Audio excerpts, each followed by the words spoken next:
అలాగే జీవరాశులకి ఆధ్యాత్మికమైనటువంటి ఉన్నతిని గాయత్రీమాత అనుగ్రహం వల్ల మనకి కలుగుతాయి. ఇహలోకంలో సకల సుఖభోగాలను అనుభవించటానికి, పరలోకంలో విముక్త స్థితిలో దివ్యమైనటువంటి ఆనందాన్ని అనుభవింప చేయడానికి మనకి సమన్వయం కావాలి. శ్రీపాదుల యొక్క శ్రీచరణాలని ఆశ్రయించిన వాళ్ళకి ఇహలోకంలో పరలోకంలో రెండు చోట్ల కూడా లాభాలు సిద్ధిస్తాయి. అది అయితే మిగిలినటువంటి దేవతారాధకులకి శ్రీ దత్తారాధనకి చాలా వ్యత్యాసం ఉంటుంది. అదే ఈ వ్యత్యాసం. అంటే ఇహ పర ఈ రెండు లోకాలకి సంబంధించినటువంటి ప్రయోజనం సిద్ధిస్తుంది దత్తుల వారి యొక్క ఆరాధన వల్ల. ఈ విధంగా ఆనంద శర్మ శంకర భట్టుకి సెలవిచ్చింది ఎంతో అపూర్వంగా ఉంది. అప్పుడు మళ్ళీ శంకర భట్టు అడుగుతున్నాడు, ఓ మహాభాగా, మీరెంతో ధన్యులు. శ్రీపాదుల వారు శ్రీ నృసింహ సరస్వతి అవతారం ధరిస్తారు అని నేను విన్నాను. ఆ అవతారంలో శ్రీకృష్ణ సరస్వతి అనువారిని గురువులుగా స్వీకరిస్తారు అని కూడా విన్నాను. ఇది ఏమి విచిత్రం, నాకు చెప్పండి అని అడిగాడు. అప్పుడు ఆనంద శర్మ మళ్ళీ చెప్పడం మొదలుపెట్టాడు. నాయన శంకర భట్టు, భగవంతుడి యొక్క అవతారం వచ్చేదే భక్తుల కోసం. అది భగవంతుడి అవతారం ఎందుకు వస్తుందంటే భూమి మీదకి భక్తులను ఉద్ధరించడానికి. అది మొదటి ప్రయోజనం. ఇక రెండోది ఏమిటి అంటే దుష్టులను శిక్షించడం అనేది. మామూలుగా మన కృష్ణుడు రాముడు అంతే కదా. అయితే మానవ రూపాన్ని ధరించి వచ్చినప్పుడు ఉత్కృష్టమైనటువంటి మానవుడు ఏ విధంగా ప్రవర్తించాలో ఆచరించి బోధిస్తారు. రాముడైనా కృష్ణుడైనా అంతే చేశారు, స్వామి కూడా అంతే చేశాడు. అలాగే సన్యాసాశ్రమాన్ని కూడా ఉద్ధరించాల్సి ఉంటుంది. తను సన్యాసి కావాలి అంటే తనకు కూడా ఓ గురువు కావాలి. సన్యాసి ఇవ్వాలంటే గురువు ఉండాలిగా. ఆ గురువు మహాయోగ్యుడై ఉండాలి. సాక్షాత్తు అవతార పురుషుడికి గురువు కాగలిగినటువంటి యోగ్యత ఏ కోటి మందిలో ఏ ఒక్కరికే ఉంటుంది. అవతార పురుషుడు జన్మించినటువంటి వంశంలో 80 తరాల వాళ్ళు అవతరిస్తారు. ఆ వంశంలో విశేష పుణ్యం రాసులుగా పడి ఉంటుంది. అదేవిధంగా అవతార పురుషుడు గురువుగా ఉండేటటువంటి వ్యక్తి వంశం కూడా పరమ పవిత్రమైనదిగా ఉండాలి. కృష్ణుడు అంతటి వాడికి సాందీపని మహర్షి గురువైనాడు. రాముడికి వశిష్ఠుల వారు ప్రథమ గురువు, రెండో గురువు విశ్వామిత్రుడు. చూడండి. ఆ తర్వాత తాటంకపురం, దాన్నే తణుకు అంటున్నాం ఇప్పుడు. అక్కడ ఆ ఊళ్ళో వాజపేయ యాజుల వారి యొక్క వంశంలో మాయణాచార్యుడు అనేటువంటి ఒక మహనీయుడు పుట్టాడు. ఆ మహనీయుడు భార్య పేరు శ్రీమతి. వాళ్ళిద్దరూ పుణ్య దంపతులు. వారు ఆ తర్వాత నందికొట్కూరు ప్రాంతంలో మంగళాపురంలో జీవించడం మొదలుపెట్టారు. అక్కడి నుంచి బయటికి వెళ్ళి ఆ పుణ్య దంపతులకి మాధవుడు, సాయణుడు, భోగినాథుడు అని 3 కొడుకులు. సనాతన ధర్మాన్ని ఉద్ధరించడానికి ఈ మాధవుడే విద్యారణ్యుడైనాడు. శంకర భగవత్పాదుల యొక్క చరిత్ర కూడా ఈ విద్యారణ్య స్వామి వారు రచించారు, శంకర విజయాలనే పేరుతోటి.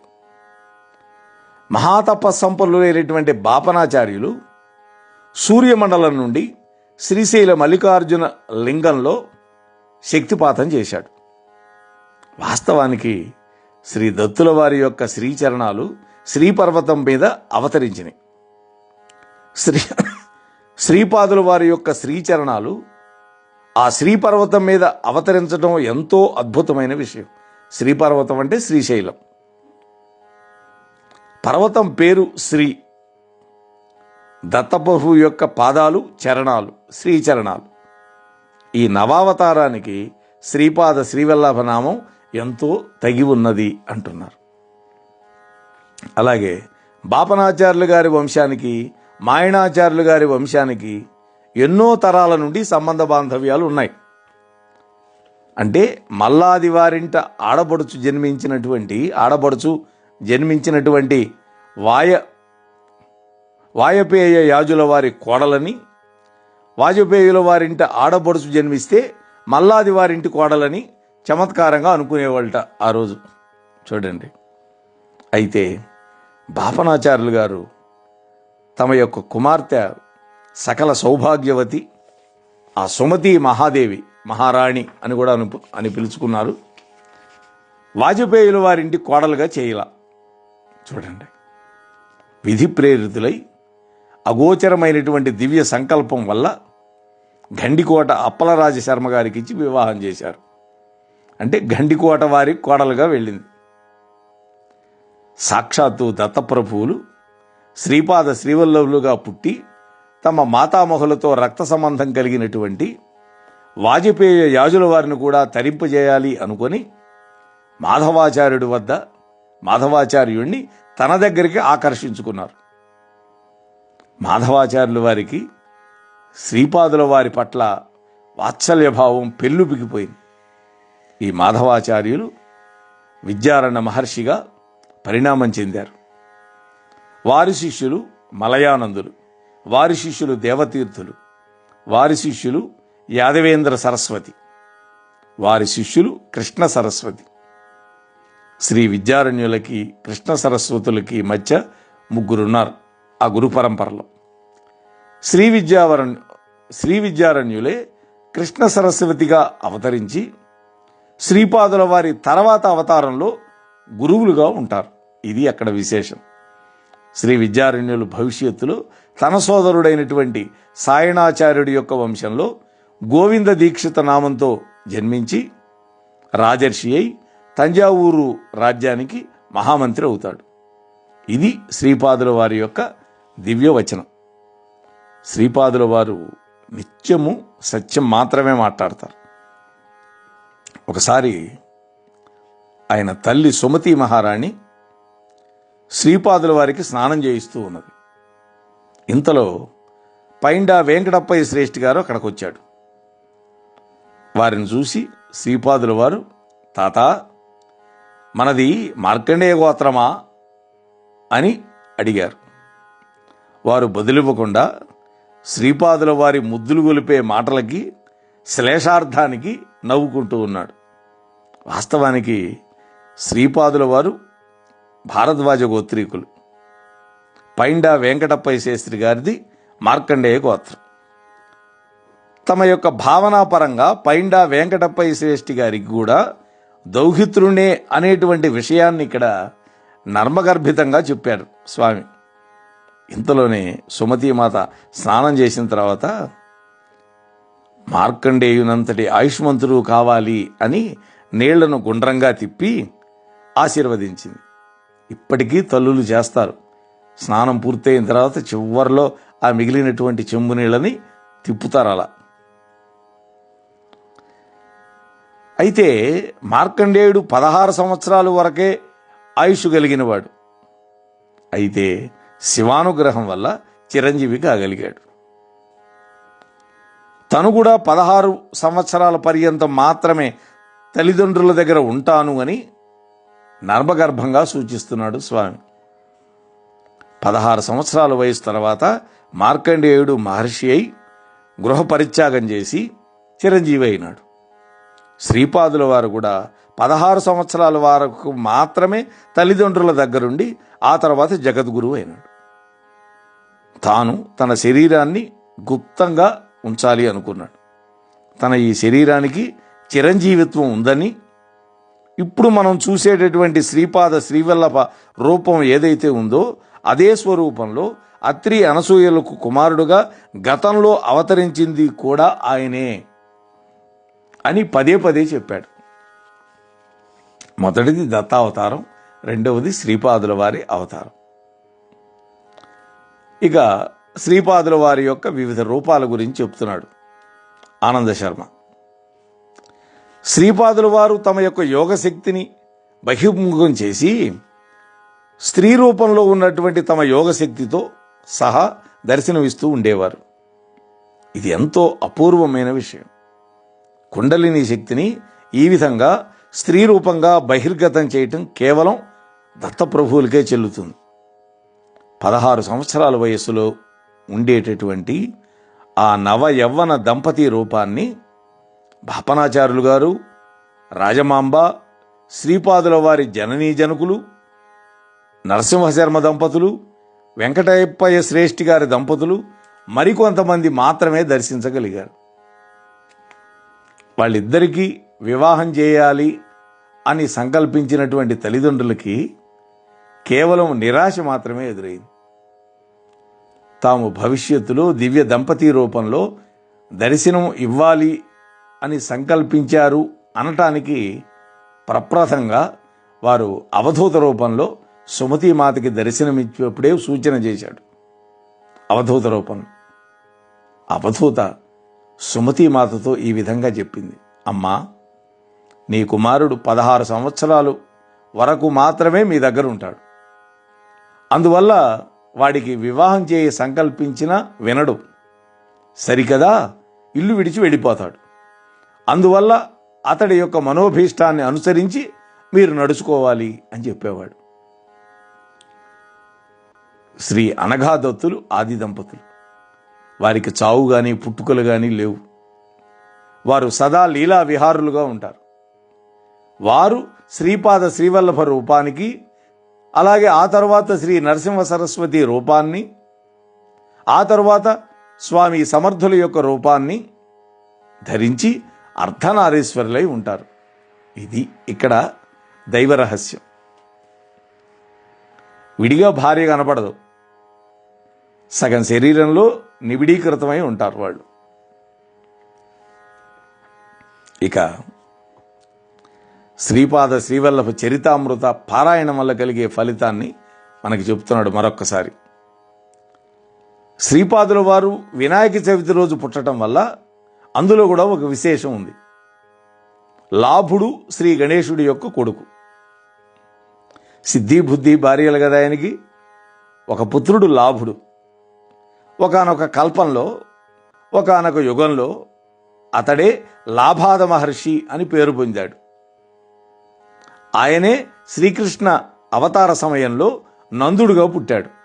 చూడండి, లాభుడే శ్రీపాద శ్రీవల్లభ అవతారంలో శ్రీపాదుల వారికి మాతామహుడై పుట్టాడు. ఆయనే బాపనాచార్యులు. తన భక్తుల యొక్క సమస్త విఘ్నాలను పోగొట్టాలి అనుకొని తమ యొక్క చైతన్యంలో విఘ్నేశ్వర తత్వాన్ని స్థిరంగా నిలుపుకొని శ్రీపాదులు వినాయక చవితి రోజు పుట్టాడు. ఆ రోజు చిత్తా నక్షత్రం.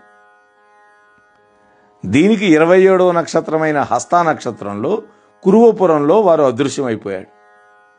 16 ఏళ్ల తర్వాత తమ జాతకం ప్రకారం 27 నక్షత్రాల్లో సంచరించేటటువంటి నవగ్రహాల వల్ల కలిగే అనిష్ట ఫలితాలు తొలగిపోవటానికి శ్రీపాదుల వారి యొక్క భక్తులు మండల దీక్షను వహిస్తారు.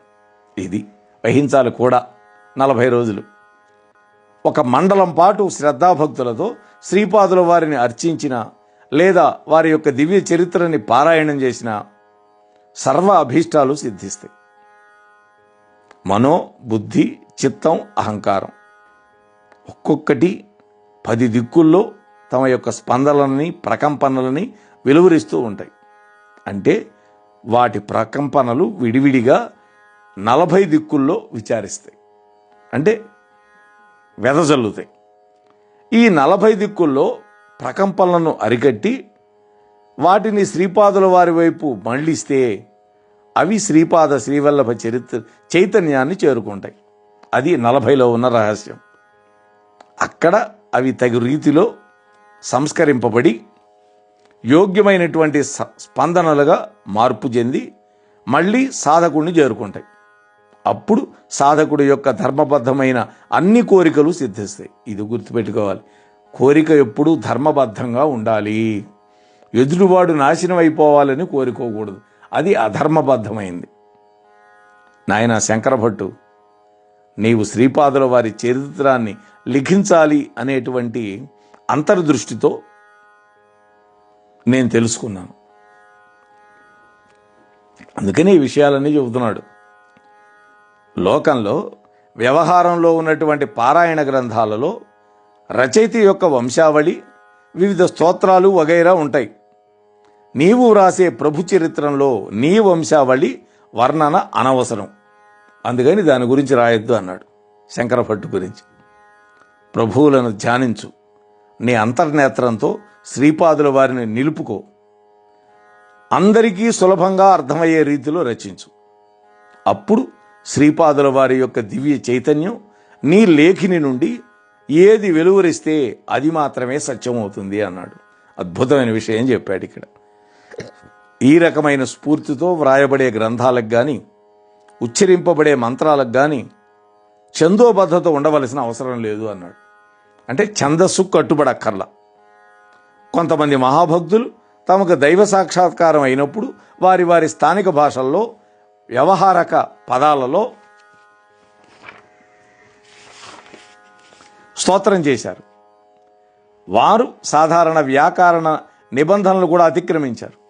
అయినా కూడా ఆ స్తోత్రాలను ఆ విధంగానే మనం పఠించాలి.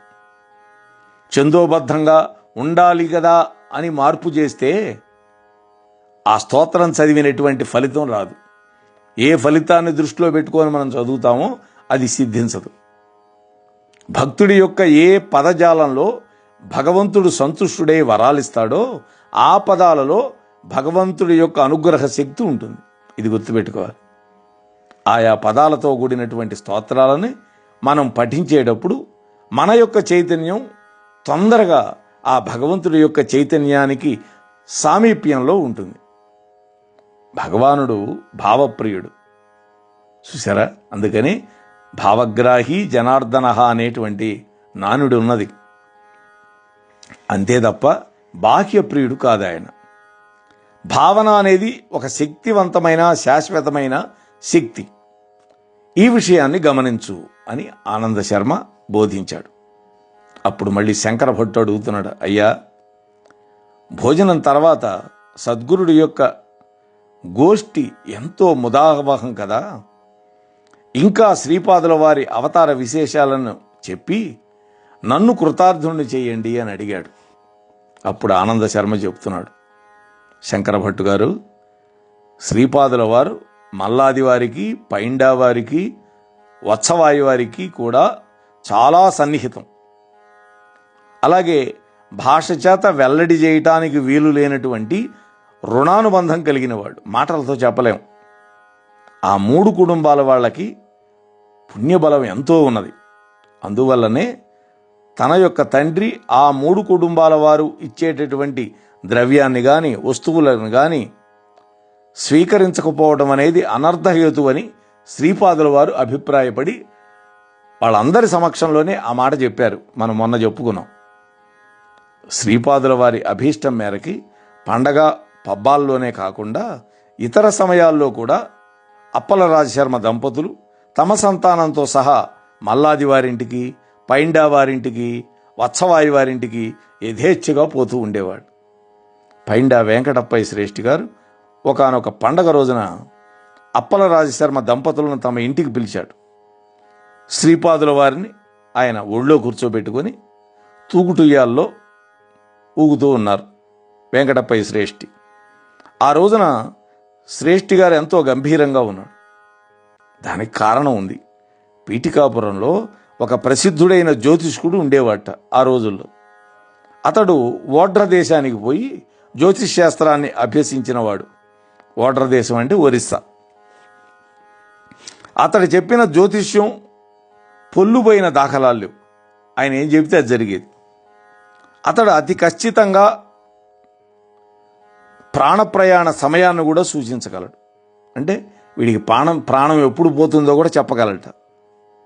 అంటే ఫలానా రోజున ఇన్ని గడియలకు, ఇన్ని విఘడియలకి హృదయ సంబంధమైన రోగం చేత శ్రేష్ఠి పత్యత్వాన్ని పొందుతాడని చెప్పేశాడు.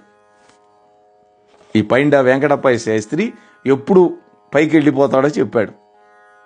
కొన్ని ఔషధ మొక్కలకి గ్రహాలకి, నక్షత్రాలకి, కొన్ని పవిత్ర వృక్షాలకి, యోగ ప్రక్రియలకి సన్నిహిత సంబంధం ఉంటుందని, తానొక ఔషధ రాజ్యాన్ని తాయెత్తును ఇస్తానని, దానివల్ల అపమృత్యు దోషం హరించిపోతుందని, అప్పలరాజు శర్మను వదిలి తనను తన కులానికి పురోహితుడిగా చేసుకోమని చెప్పాడు ఆ జ్యోతిష్కుడు.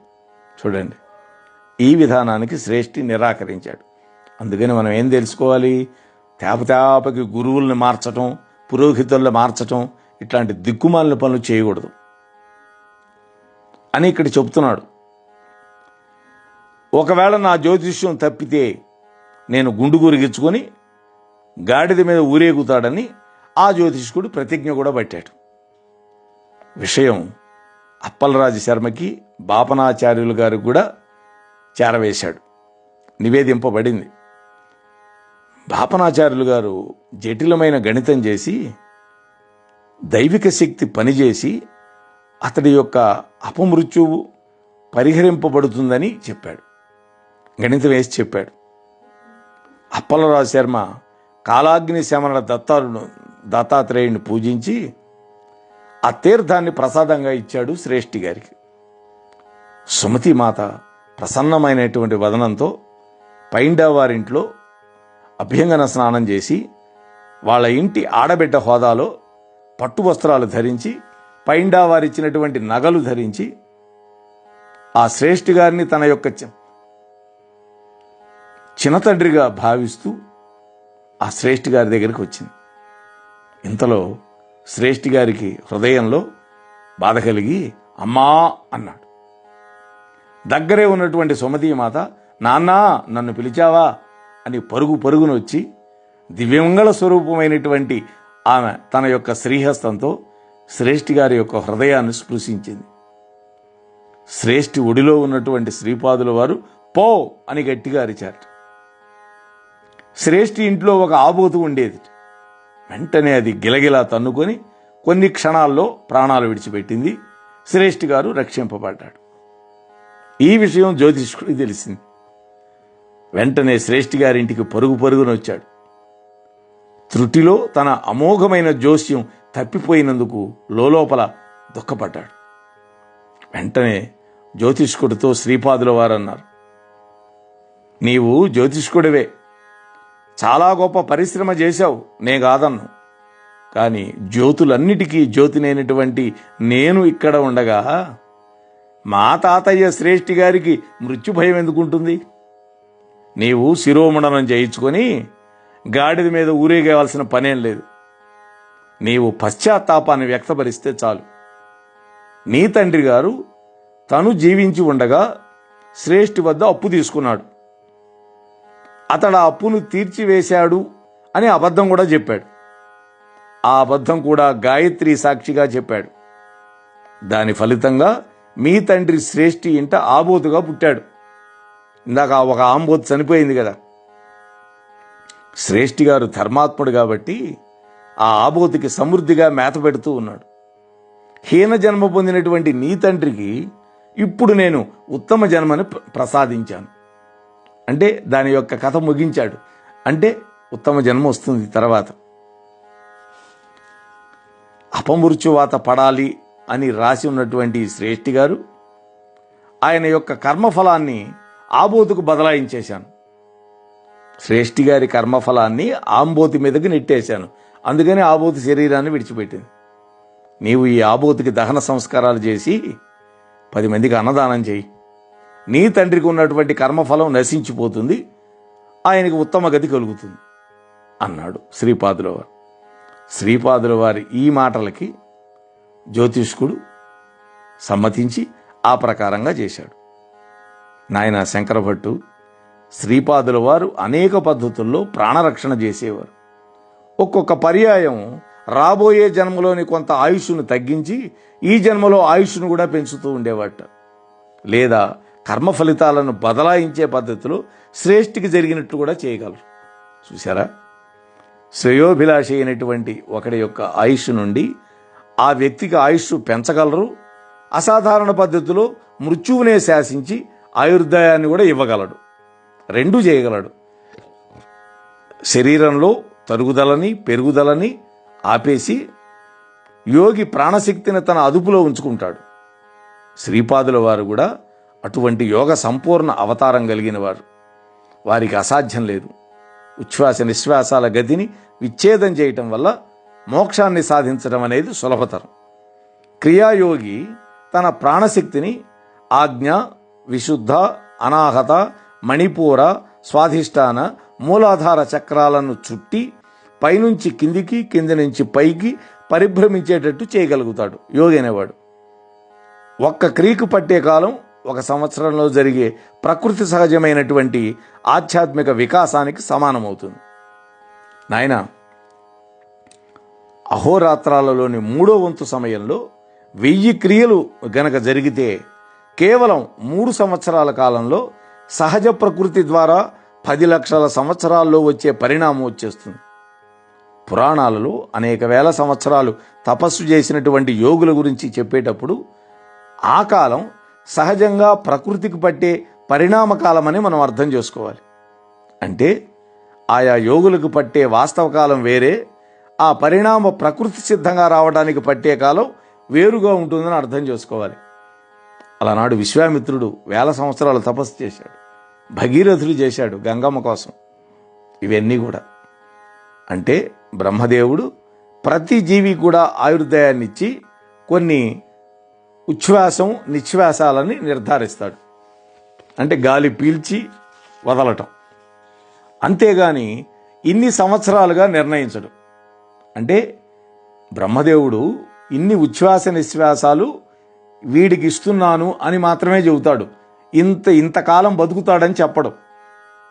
అయితే క్రోధం, ఆవేశం వంటి దుర్లక్షణాలు మనలో ఉన్నప్పుడు ఎక్కువసార్లు శ్వాసిస్తాం. దానివల్ల ఏమవుతుంది? ఆయుర్దాయం తగ్గిపోతుంది. మనశ్చాంచల్యం కలిగినటువంటి కోతి చాలా ఎక్కువసార్లు శ్వాసక్రియ జరుపుతుంది. అలాగే 300 సంవత్సరాలు జీవించే తాబేలు ఒక నిర్దిష్ట కాలంలో కోతి తీసుకునే శ్వాసల్లో 8వ వంతు మాత్రమే తీసుకుంటుంది. ఆనంద శర్మ గారి యొక్క సద్గోష్ఠి వల్ల శంకర భట్టు అనుకున్నాడు, ఆహా, నేను ఎంత జ్ఞానవంతుడయ్యాను అని. ఉదయాన్నే కాలకృత్యాలు తీర్చుకొని ఆనంద శర్మ గారి యొక్క అనుజ్ఞ తీసుకొని శ్రీపాద శ్రీవల్లభుల వారి యొక్క దర్శనం కోసం కురువుపురం వైపు బయలుదేరాడు. మరి అలా బయలుదేరినటువంటి శంకర భట్టు గారు ఏం చేశాడు అనేటువంటి విషయాలని రేపటి రోజు 14వ అధ్యాయంలో దత్తదాసుకి అభయప్రదానం అనేటువంటి అంశంతో మళ్ళీ మనం కలుసుకుందాం. అంతవరకు స్వస్తి. మోహనవాణి తెలుగు పోడ్కాస్ట్ ఛానల్ని లైక్, షేర్, సబ్స్క్రైబ్ చేయండి. ప్రక్కనున్న గంటను మ్రోగించండి.